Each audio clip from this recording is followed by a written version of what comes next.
Hey everyone, welcome back to another video. 2022 was an interesting year for video games.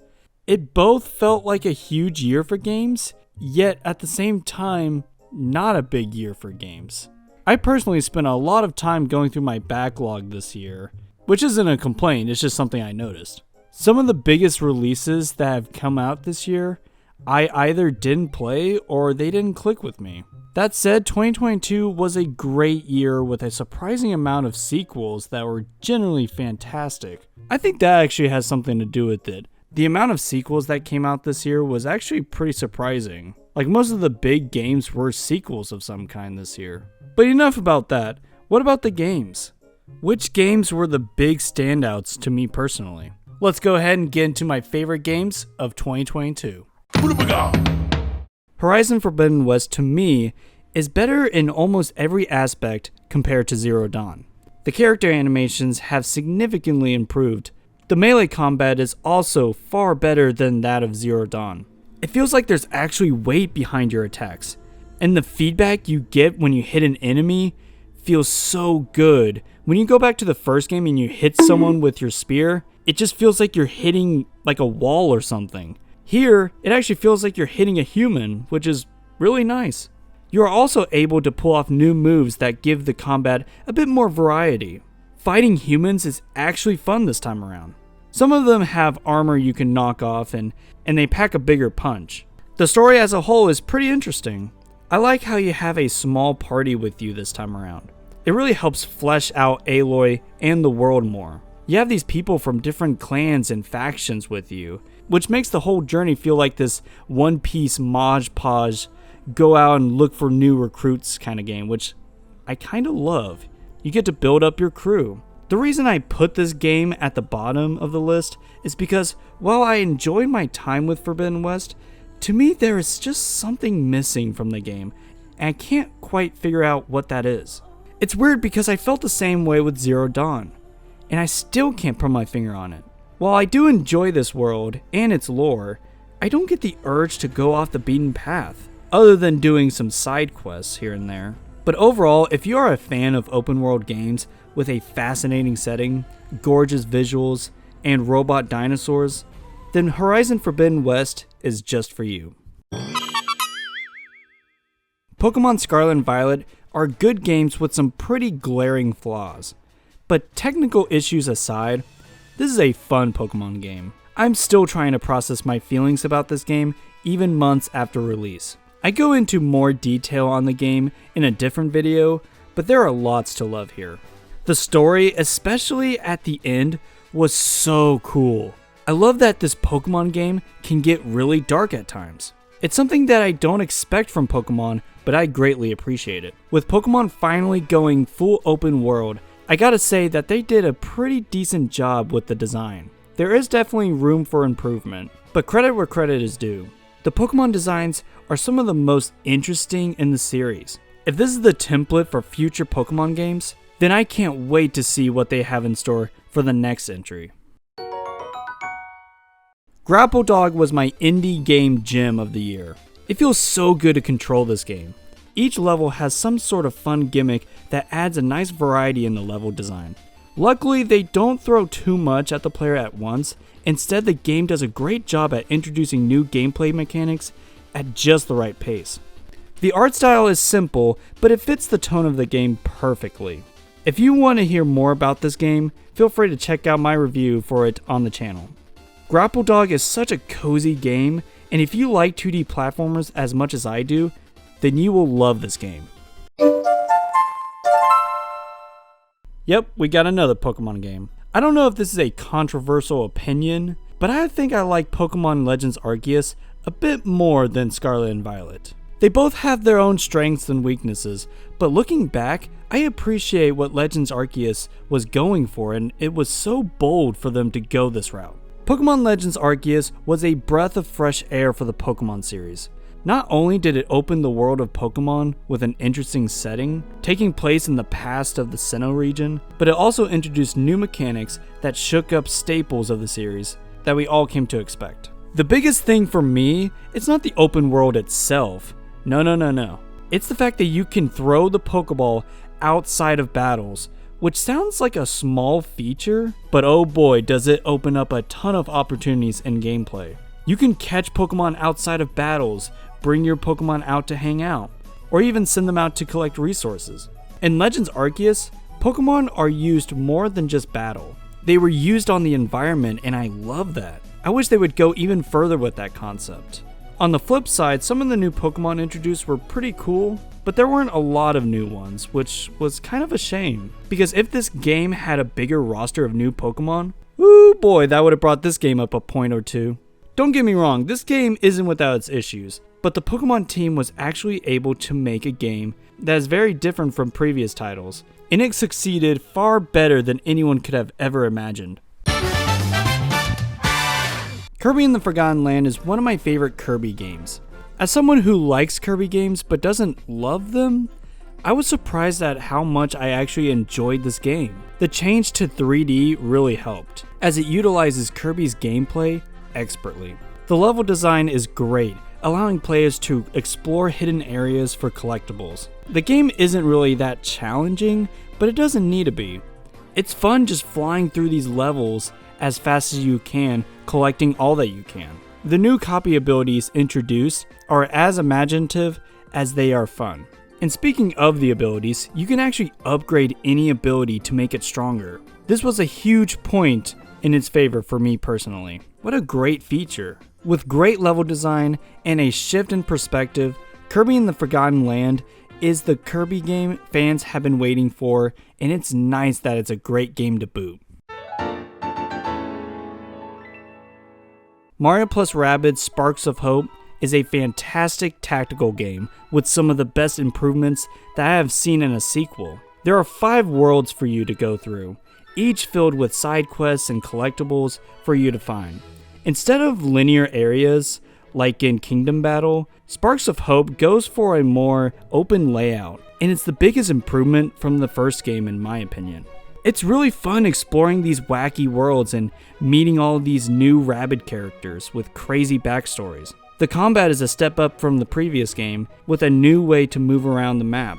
You wouldn't think that switching from the classic rigid looking grid from Kingdom Battle to this new area grid in Sparks of Hope would make much of a difference, but it kind of does. The battles feel a bit faster, and it feels like you have more freedom this time around, even though technically it isn't a huge difference. The soundtrack was done by 3 legendary composers, and it sounds gorgeous. Overall, there is a lot to love here, and I'm so excited to play more of this game when the Rayman DLC comes out.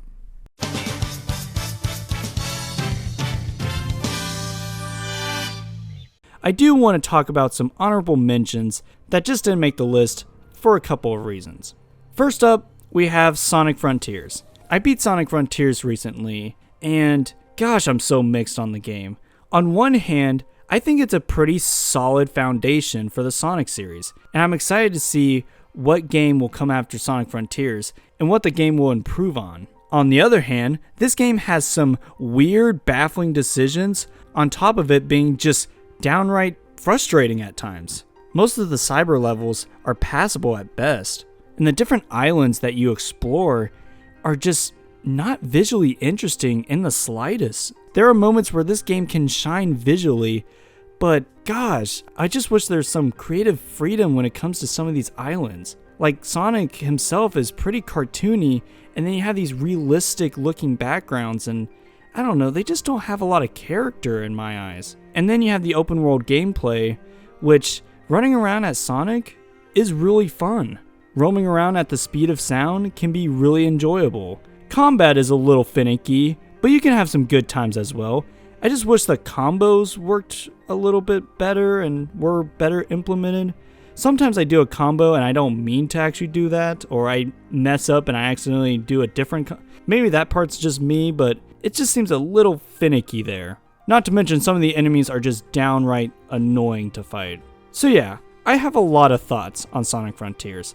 I'm so mixed on the game. There was one point at the beginning of the game when I was really enjoying it, and then I got to the 3rd island and I just got frustrated with the game.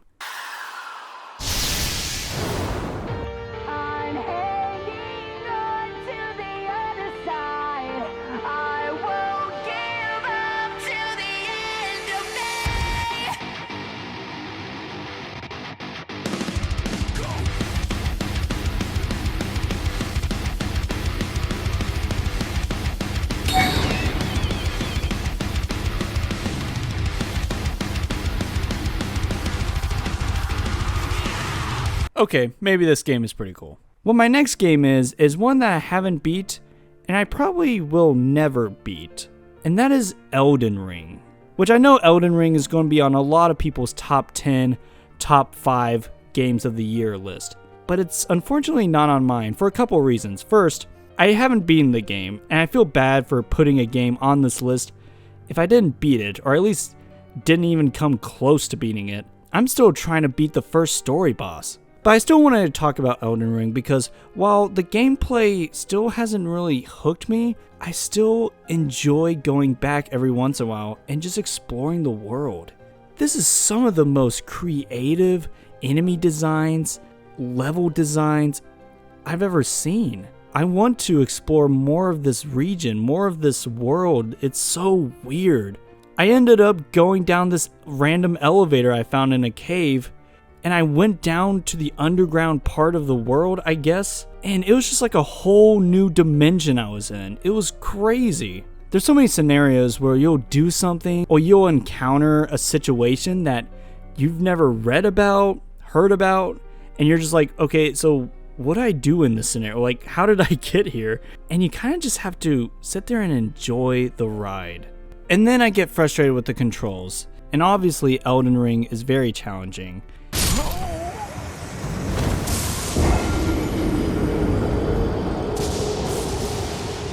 I enjoy challenge in my games, but the game can be really cryptic at times. And I know why, and I know that's a Dark Souls thing, but sometimes it can just be a little too much for me. There's just a lot of things I have to Google, and I just don't really want to do that for this game. But again, that's just a personal thing for me. I know eventually I'm going to play more of this game, but I did want to mention it because I can understand why people think that this is the best game of 2022, or heck, even their favorite games ever. There is so much creativity in every single aspect of this game. It's just the gameplay is not for me, and that's okay. So with that said, let's go on to my favorite game of 2022. Yeah, I don't think this should be surprising if the number one spot wasn't Elden Ring. God of War Ragnarok is just an incredible narrative. And I know people have issues with the story itself, and I do too. There are definitely some times where it drags in that department. I think where the story dragged a bit for me was when Atreus was in Jotunheim for a bit. Not that that was a bad thing, but it just kind of drug a little bit because you're kind of doing some fetch quests and errands. Although there was a really cool boss fight in that section, so I can't be too mad, but still. The dynamic between Kratos and Atreus is so strong. I love their bond together.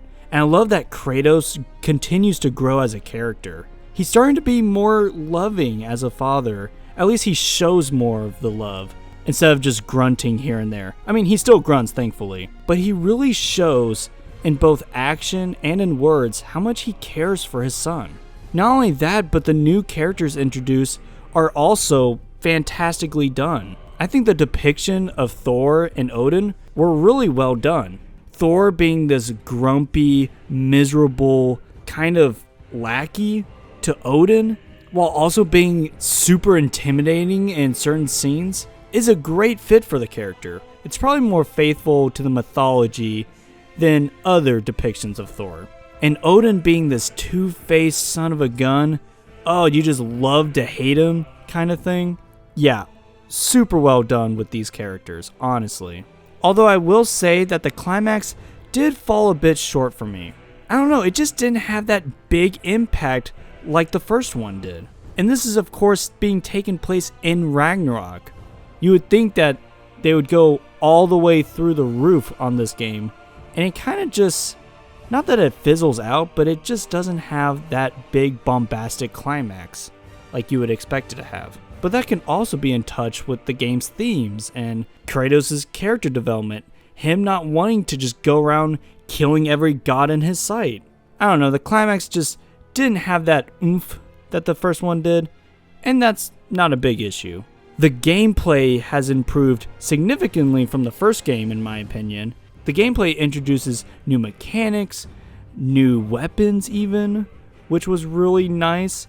And also you get to play as Atreus, which at first I was not a big fan of. Like, you know, when you switch to Atreus, I was like, oh no, it's just going to be one of those, like, you're going to have to sneak around as Mary Jane kind of situation. But no, this is a straight up, like, he has his own full moveset, and he's really fun to play as. He also plays very differently.